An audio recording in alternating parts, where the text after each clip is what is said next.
Good morning, everybody, and welcome back to Coffee with Craig, where we talk about all things firearms, firearms policy, politics, culture, media, you name it. We're talking about it right here on Coffee with Craig. So please take a moment, like and share the program so that your friends can join in the conversation. Also, if you haven't already done so, please remember to subscribe to our YouTube channel, follow us on Facebook, Instagram, and Twitter. And in the case of Facebook and YouTube, make sure you hit that notification button. That way you'll be notified as soon as we go live, and you can participate in the live chat as the program is taking place. Finally, if you haven't already done so, well, even if you have already done so, you got to visit fpcgear.com. It is the place to go to get all of your Pro 2A swag. I'm talking T-shirts. I'm talking tank tops, while the summer's still going on. I'm talking something for yourself, ladies, or for your significant others, guys, or ladies. It's all right there. I mean, if you're looking for something for the home or for the office, once again, we've got it there for you. Even if you're just looking to be COVID safe when you go out in public or, whatever it is, you just don't want to get in the store and they require you to wear a mask. We've got that for you too. And the best part is, folks, every dollar that you spend goes right back into the fight for a right to keep and bear arms. So you can support the Second Amendment and you can look good doing it. That's fpcgear.com. That's the place to go to find all of it. So make sure you guys visit there. All right. Now, we all know that when it comes to scary stuff dealing with infringements on the Second Amendment, we all know that California kind of takes the lead on a lot of this stuff. In particular, Sacramento, California, where a lot of this stuff comes out of the California state legislature. Well, this particular scary topic actually is not out of the legislature, but it is out of California. It is out of Sacramento. And this is something that I think is the camel's nose under the tent that we all need to be wary of when it comes to red flag laws. Now, you guys all know red flag laws are, in essence, these are these laws. We call them gun violence restraining orders in the state of California, where someone you may or may not know can go to a judge, get determined that you are tell them that you are a danger to yourself or others, and then have your gun rights taken away. That judge then issues a gun violence restraining order in the state of California, along with a gun seizure warrant, allowing them to search your home, your place of business, any place that you might have a gun in order to confiscate your firearms. Now, here's what's so scary about it, and it'll take me a little bit to get into this. So I'm sure all of you are familiar, and you guys all remember this gentleman, Mr. Dylan Roof. Now, Dylan Roof was an individual who shot and killed 9 people in a black church back east. They lived in North Carolina, or South Carolina, one of the two. But anyway, he basically is an avowed racist, I would say. I think it's pretty obvious if he's going in and he's shooting up specifically a black church. But the problem is that from Mr. Alvarez, from these actions, there's been a group of people called the Bowl Patrol. Right? These are individuals who have decided to put together this online group that kind of uses his bowl haircut as a symbol for some of their racist actions and works. In fact, here's a short video kind of telling you a little bit about the Bowl Patrol and the fact that they actually discovered the organization's or the group's leader, was based right here in Sacramento County. Check it out. Well, it's a new age hate group, and they're preaching violence online. The Bowl Patrol has fewer than 100 followers, but the Sacramento County Sheriff's Office says that's enough for them to take action. A heinous act of violence at a church in South Carolina was carried out in 2015 by Dylan Roof. The 21-year-old murdered 9 people. His crime would go on to inspire others to do the same. Bowers, I shot up the Tree of Life Synagogue around Pittsburgh. Both Robert Bowers and Dylan Roof have been canonized as Bowl Saints by the group called the Bowl Patrol, a name the Southern Poverty Law Center says is inspired by Dylan Roof's distinctive bowl cut hairstyle. The Bowl Patrol is a group of neo-Nazis that subscribe to an idea called accelerationism. An idea that promotes terror and violence that ultimately benefits whites. The Bowl Patrol appeared on the radar of the Southern Poverty Law Center in 2017. Bowl Patrol continued to gather on Telegram, which is a sort of decentralized messaging platform. For years, the self-proclaimed leader hid behind the pseudonym Vic Mackey. hosting the Bullcast, a podcast spewing hateful rhetoric and language. This is your HBIC, Vic Mackey. But his true identity was not known until now. Is the Sacramento County Sheriff's Office 100% sure that Vic Mackey is Andrew Caceres? Yes, along with the federal agencies that have participated. Andrew Caceres of Orangevale, California, can be seen in his 2011 Bella Vista High School yearbook photo.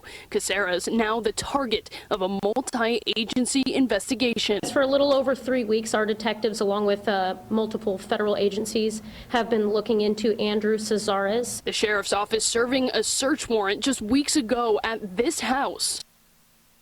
All right, so let's just break this down real quick. So first of all, let's be very clear. In case you can't tell, I'm not a neo-Nazi or a white supremacist.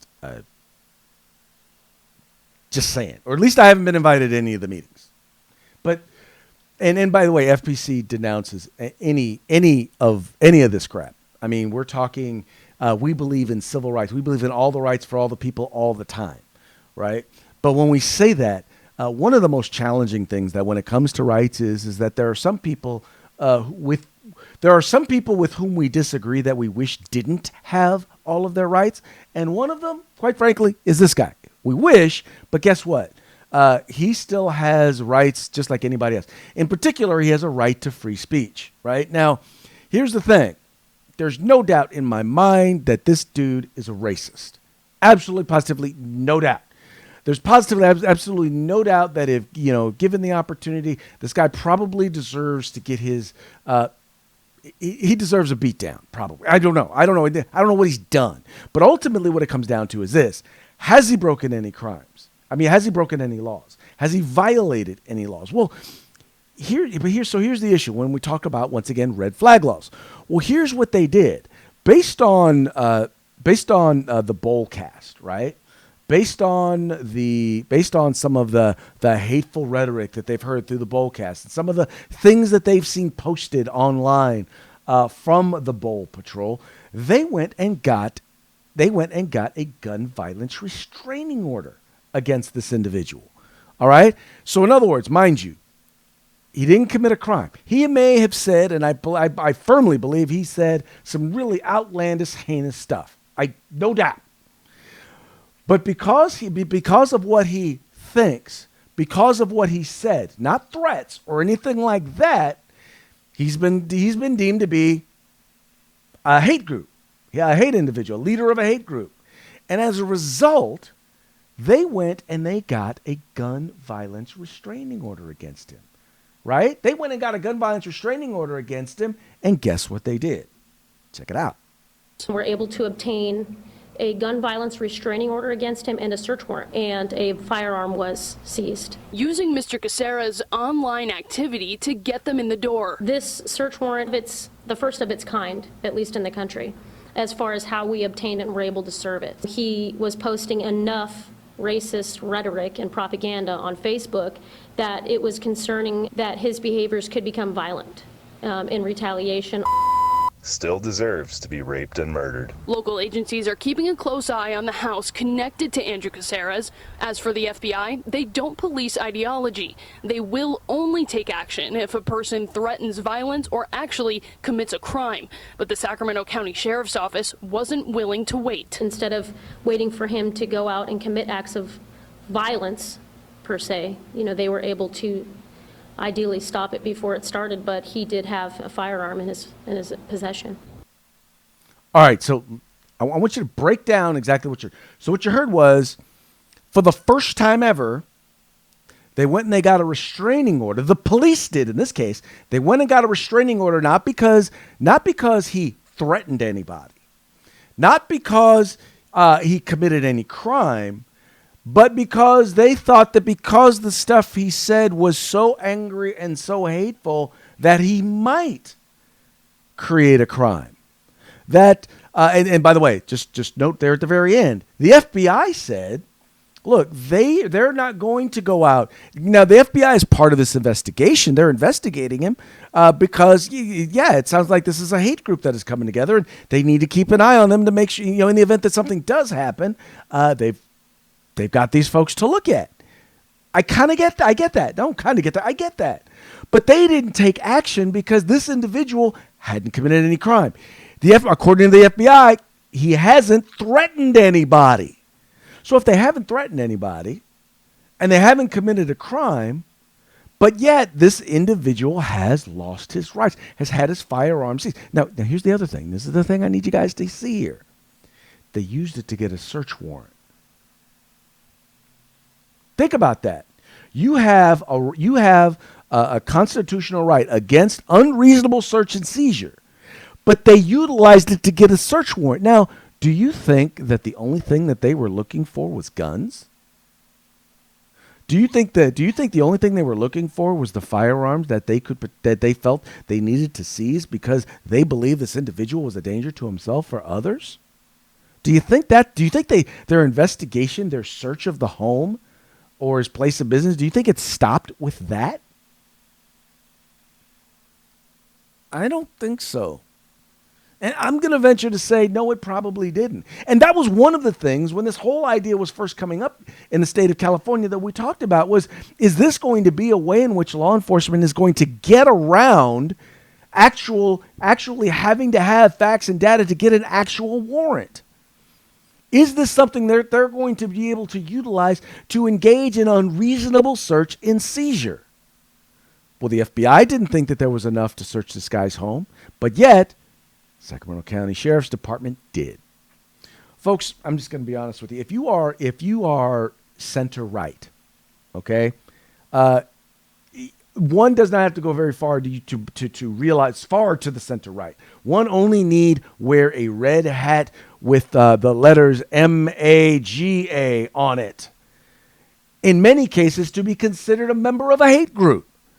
And what's to keep these individuals? Once again, we're going to go back to this. The fact that he owned a firearm, according to the representative from the Sacramento County Sheriff's Department, well, hey, that was enough. The fact that he was a member of a hate group and owned a firearm. Are you a registered Republican? Well, you could be considered a part of a hate crime. If you go to the wrong church, you could be considered a part of a hate group. Therefore, committing a hate crime, therefore, you could be a danger to yourself or others. Go to the Southern Poverty Law Center, which, by the way, was quoted on here. Go there and look at some of the groups that are considered hate groups. Some of them, yeah, you can clearly see that they're hate groups, but some of them are simply center-right organizations that stand up for the rights of individuals, right? They're the quote-unquote, they're the NAACP of the right, you might say, in some cases. But they're considered hate groups by the Southern Poverty Law Center, which, by the way, is a group that the left looks to determine who's hateful and who's not. Folks, I'm just trying to tell you, this is the camel's nose under the tent. If you don't think that now that if this thing is left to fly, that your rights are now in danger, that once again, that other municipalities are not going to use gun violence restraining orders or red flag laws as a way in which to subvert your rights and use it to search your home without any real probable cause, just because they believe you're going to be a danger to yourself or others. Folks, this is just the beginning,